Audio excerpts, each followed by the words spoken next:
All right. सो ये हम पढ़ चुके थे। अब आगे की हम बात करते हैं। देखिए, अब मैं आपसे कुछ बहुत ही इंपॉर्टेंट चीजें डिस्कस करूंगा और बहुत फुल अटेंशन के साथ आप समझिएगा। हमने ये तो पढ़ लिया था कि जो हमारी नॉर्मल इक्वेशन है, that is a x square plus B x plus c equal to 0। ये हमारी नॉर्मल इक्वेशन है, ठीक है, क्वाड्रेटिक इक्वेशन है। अब इसमें हमने एक चीज समझी थी कि कॉफिशिएंट ऑफ एक्स स्क्वायर पे काफी कुछ डिपेंड करता है कि मेरा जो ज्योमेट्रिकली पैराबोला बनेगा वो किस टाइप का बनेगा। ठीक है, हमने इसमें पहले ये समझ लिया था कि अगर मेरा एक्स स्क्वायर का कॉफिशिएंट अगर ग्रेटर देन 0 है तो मेरा कुछ इस टाइप का पैराबोला बनेगा और यहाँ पे मेरे को क्या मिलेगा, मिनिमम अटेन होगा। ठीक है, एग्जाम्पल के तौर पे आप ये देख सकते हो, जैसे कि मान लीजिए मेरी 2x स्क्वायर प्लस 4x-3 है।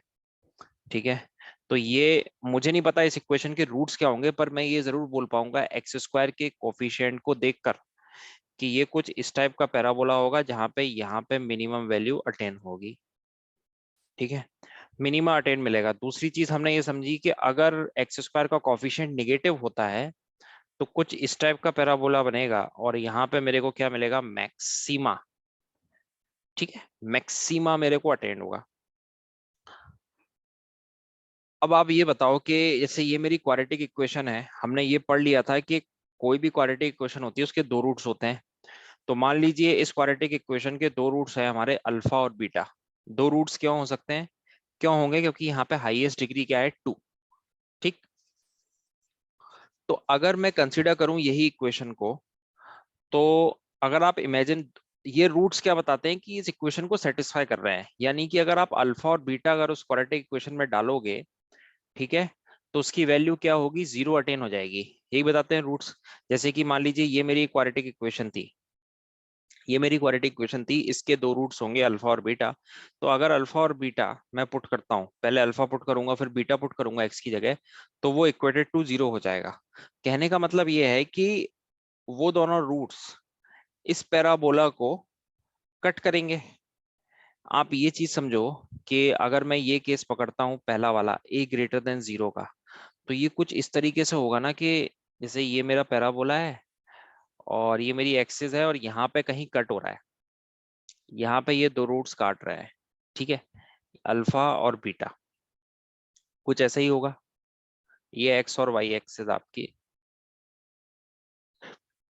ये इमेजिन कर पा रहे हो, ये केस है तब आपका ए ग्रेटर देन 0 है और डिस्क्रिमिनेंट की वैल्यू है वो भी ग्रेटर देन 0 है, यानी बी स्क्वायर माइनस 4ac आपका ग्रेटर देन 0 है।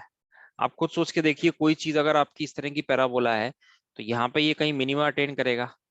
ठीक है, और कोई भी चीज, जब भी कोई भी चीज मिनिमम से मैक्सिमम की तरफ जाती है, आप यहाँ समझो ये एक्स एक्सिस के नीचे है, तो ये चीज नेगेटिव होगी। कोई भी अगर आपकी वैल्यू नेगेटिव से पॉजिटिव जाती है, कोई भी वैल्यू नेगेटिव से अगर कहीं पॉजिटिव जाएगी, तो किसी ना किसी पॉइंट पे वो 0 तो अटेन करेगी ही करेगी। It's a pure common sense.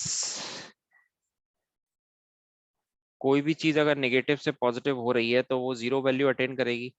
यानी कि इधर आप देखो, यहाँ पे अगर ये नेगेटिव हो रही है, ठीक है, फिर उसके बाद ये बढ़ के पॉजिटिव जा रही है, तो यहाँ पे और जहां पे वो 0 हो रही है ना, वही उस इक्वेशन के रूट्स कहलाएंगे। वही उस इक्वेशन के क्या कहलाएंगे, रूट्स कहलाएंगे। अच्छा, एक चीज और समझना कि अगर मैं आपसे ये पूछता हूँ कि इस लाइन की इक्वेशन क्या होगी, तो इस लाइन की इक्वेशन आपको बिल्कुल भी डाउट नहीं होना चाहिए, y equal to 0। X axis पे क्या होता है, y इक्वल टू 0। और अगर मैं y एक्सिस की बात करता हूँ और आपसे पूछता हूँ इस लाइन की इक्वेशन क्या होगी, तो ये क्या होगा, x इक्वल टू 0। क्या होगा, x इक्वल टू 0। ठीक, ये समझ में आया। तो इसी तरीके से कुछ हमारे केसेस बनते हैं, ए की वैल्यू और डी की वैल्यू, ए और डी के कुछ केसेस बनते हैं। तो उन केसेस को अगर आपको याद रखना है, अगर आप उनको याद रखोगे तो आप कई सारे ऑप्शन क्वेश्चंस में एलिमिनेट कर पाओगे। मैं आपको बताता हूँ वो केसेस क्या हैं, ठीक है, किस तरीके से हैं। तो इक्वेशन हम वही लेंगे कि A x square plus B x plus C equals to 0। ये मेरी इक्वेशन थी। अब पहला केस हम पकड़ते हैं जब a ग्रेटर देन 0 है और डिस्क्रिमिनेंट ग्रेटर देन 0 है। डिस्क्रिमिनेंट क्या होता है? डिस्क्रिमिनेंट होता है बी स्क्वायर माइनस 4ac। आपने अपनी नोटबुक में लिखा होगा। ये मैं बार बार बोलता हूँ यार, जब भी आप क्लास में आ रहे हो ना पढ़ने के लिए, जब भी आप वीडियो लेक्चर देख रहे हो, तो ऐसा नहीं कि सिर्फ वीडियो देखना है, नोट्स भी बनाना है। नोट्स बनाना बहुत इंपॉर्टेंट है, क्योंकि एग्जाम टाइम पे आप ना कोई वीडियो देखोगे, ना आप कोई नया क्वेश्चन लगाओगे, आप सिर्फ अपनी नोटबुक खोलोगे। ठीक है, तो नोट्स बनाना काफी इंपॉर्टेंट है। तो जब भी पहला केस है जब ए आपका ग्रेटर देन 0 है और डिस्क्रिमिनेंट भी आपका ग्रेटर देन 0 है, तो वो केस किस टाइप का होगा? तो वो कुछ इस टाइप का केस होगा। ये कट किया जाएगा और यहाँ पे क्या है? अल्फा, और यहाँ पे क्या है? बीटा। और यहाँ पे मेरे को क्या मिलेगा? मिनिमम मिलेगा, और मिनिमम क्या होगा? मेरा नेगेटिव होगा, क्लियरली एक्स एक्सिस के नीचे है। इमेजिन कर पा रहे हो आप? ए ग्रेटर देन 0 है, डी ग्रेटर देन 0 है, और आपके जो रूट्स होंगे, रूट्स क्या होंगे? नेचर ऑफ रूट्स, रूट्स आपके रियल होंगे और डिफरेंट होंगे, इक्वल नहीं होंगे। ठीक है, रूट्स आपके क्या होंगे? रियल होंगे और डिफरेंट होंगे। बहुत इंपॉर्टेंट है ये। ठीक है, दूसरा केस हम पकड़ते हैं। दूसरे केस में क्या है कि अगर आपका a ग्रेटर देन 0 है और डिस्क्रिमिनेंट इक्वल टू 0 है। अब सवाल है डिस्क्रिमिनेंट इक्वल टू 0 कैसे होगा? आप मेरे को बताओ, जो श्रीधर आचार्य फॉर्मूला था वो क्या था? Minus b plus minus root b square minus 4ac upon 2a, ये था। अगर मेरे को डिस्क्रिमिनेंट को 0 करना है तो वो एक ही कंडीशन में हो सकता है। आप मेरे को बताओ, अगर मैं बी स्क्वायर माइनस 4ac इसी को 0 करना है, तो इसको अगर मैं सॉल्व करता हूं तो B square equal to 4ac होना चाहिए, यही होना चाहिए। ठीक है, और डिस्क्रिमिनेंट 0 तभी हो सकता है जब इधर अंदर की जो चीज है वो इसके बराबर हो, बी स्क्वायर इक्वल टू। ठीक है, अगर ये चीज 0 हो जाती है, अगर ये चीज 0 हो जाती है, तो मेरा x फाइनली क्या बनेगा? x बनेगा मेरा माइनस बी अपॉन 2a, ये बनेगा मेरा x। यानी कि ऐसे दो रूट्स आएंगे। दो रूट्स क्यों आएंगे? क्योंकि यहाँ पे क्वाड्रेटिक है तो दो रूट्स तो आनी ही है। तो कह सकता हूं मैं, रूट्स जो होंगे, roots are equal. Nature of roots क्या होगा? रूट्स मेरे इक्वल होंगे। और ज्योमेट्रिकली वो कैसे होगा? वो कुछ इस तरह से होगा, यहाँ पे कट करेगा और कहीं कट ही नहीं कर सकता। आप सोच के देखो, पहले वाले केस में मेरे दो रूट्स आ रहे थे, दो रूट्स आ रहे थे और दोनों डिफरेंट थे। तो ऐसा तभी हो सकता है जब वो दो पॉइंट पे कट करेगा ग्राफ को। लाइन जो है दो अलग अलग पॉइंट पे कट करेगी। यहाँ पे रूट्स बराबर है, तो लाइन ने क्या किया? दोनों पॉइंट एक ही जगह कट कर रहे हैं, दोनों पॉइंट एक ही जगह कट कर रहे हैं। ठीक है, यानी दोनों रूट्स। तो ये दूसरा केस हो गया डिस्क्रिमिनेंट। अब आते हैं हम थर्ड केस पे। इसका स्क्रीनशॉट अगर आपको लेना हो तो आप ले लो। ठीक है, तो थर्ड केस क्या होगा? आपका a ग्रेटर देन 0 होगा लेकिन डिस्क्रिमिनेंट लेस देन 0 होगा। यानी कि इस इक्वेशन में, और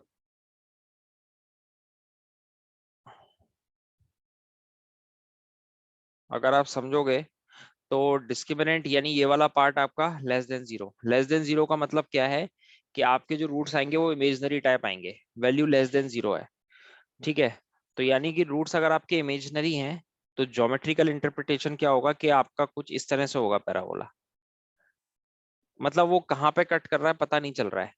तो रूट्स का जो नेचर होगा वो इमेजिनरी टाइप होगा, इमेजिनरी रूट्स। ठीक है, किस टाइप के रूट्स होंगे? इमेजिनरी। और देखिए, फिर चौथा केस आप लो। चौथा केस a लेस देन 0 और discriminant greater than 0। a less than 0, discriminant greater than 0। तो जैसे ही अगर आपने देखा a लेस देन 0, तो आपके दिमाग में तुरंत घटनी घुसनी चाहिए, तुरंत आपके दिमाग में क्लिक करना चाहिए कि ये तो इन्वर्टेड पैराबोला का केस है। और डिस्क्रिमिनेंट ग्रेटर देन 0 है, तो इसका मतलब ये कुछ ऐसे काटेगा दो पॉइंट पे। ठीक है, और यहाँ पे मेरा मैक्सिमा अटेंड होगा। क्या अटेंड होगा? मैक्सिमा। ऐसे ही अगर फिफ्थ केस लेता हूं मैं, fifth case a less than 0 है, डिस्क्रिमिनेंट इक्वल टू 0 है, तो यानी कि ये कुछ कैसे काट रहा होगा? ये इन्वर्टेड होगा लेकिन कुछ ऐसे काटेगा, सोच के देखिए। ठीक है, और इधर ही मैं आपको सिक्स केस बता देता हूँ कि a less than 0, discriminant less then 0, तो ये कुछ इमेजनरी रूट्स होगा, कुछ इस तरह का। ठीक है, और यहाँ पे अगर आप मेरे को बताओ, मैं ये लिख सकता हूँ कि मेरा मैक्सिमा जो होगा वो नेगेटिव होगा। ठीक है, ये इंपॉर्टेंट चीज था। एक बार मैं फिर से क्विक रिवीजन कर दे रहा हूँ कि पहला केस क्या था। पहला केस क्या था हमारा? पहला केस था A greater than zero, D greater than zero, जिसमें हमने देखा कि हमारे दो रूट्स कट करेंगे और हमारा मिनिमा अटेंड होगा। रूट्स का नेचर याद रखना है, रियल और डिफरेंट होंगे। दूसरा केस ए ग्रेटर देन जीरो था लेकिन डिस्क्रिमिनेंट इक्वल टू जीरो था, यानी रूट्स मेरे क्या होंगे, इक्वल होंगे। ठीक है, ये चीज याद रखना। और तीसरे केस में क्या था, ए ग्रेटर देन जीरो और discriminant less than zero. Discriminant less than zero यानी कि आपका इमेजनरी वाला सिनेरियो बनेगा, इमेजनरी। फिर क्या था, ए लेस देन जीरो था ही, मतलब इन्वर्टेड होगा, डिस्क्रिमिनेंट ग्रेटर देन जीरो है, तो यहाँ पे क्या होगा मेरा, कुछ इस टाइप से। ठीक है, फिर A less than zero, discriminant equal to zero, तो ये क्या होगा, मिनिमा, इन्वर्टेड। ठीक, रूट्स मेरे इक्वल होंगे। और A less than zero, discriminant less than zero, तो इमेजनरी रूट्स बनेंगे। डिस्क्रिमिनेंट कहीं पे भी अगर जीरो आ रहा है ना, तो इमेजनरी तो होगा ही होगा। ठीक। अब कई बार क्या होता है, देखिए कई बार ये तो आप तब देख के लगा सकते हो जब आपको सीधे सीधे स्टैंडर्ड फॉर्मेट में इक्वेशन दी गई हो। स्टैंडर्ड फॉर्मेट का मतलब, मान लीजिए मैंने आपको इक्वेशन दी 2x² प्लस 3x प्लस 6, ठीक है ना, इक्वल टू जीरो। तो अब इसमें स्टैंडर्ड फॉर्मेट है, तो अगर आप कंपैरिजन करते हो तो ax² plus bx plus c equal to zero. तो इधर से कंपैरिजन करके a मेरा 2 आ गया, b मेरा 3 आ गया, c मेरा 6 आ गया, तो आप सब निकाल सकते हो कि आपके नेचर ऑफ रूट्स क्या होंगे। कई बार क्या होता है एग्जाम में कि सीधे तरीके से नहीं दिया जाता है, हमें बनाना पड़ता है। ठीक है, तो वो कैसे बनाते हैं वो हम अगले पार्ट में हम डिस्कस करेंगे। ठीक है ना, एक तरीका तो ये है कि सीधे सीधे आपको इक्वेशन दे दी जाएगी और आप तुरंत पता लगा लोगे। दूसरा तरीका क्या है, आपको सीधे नहीं दिया जाएगा, आपको थोड़ा मैनिपुलेट करना पड़ेगा। ठीक, तो वो हम अगले पार्ट में देखते हैं, और बिल्कुल भी टफ नहीं है वो।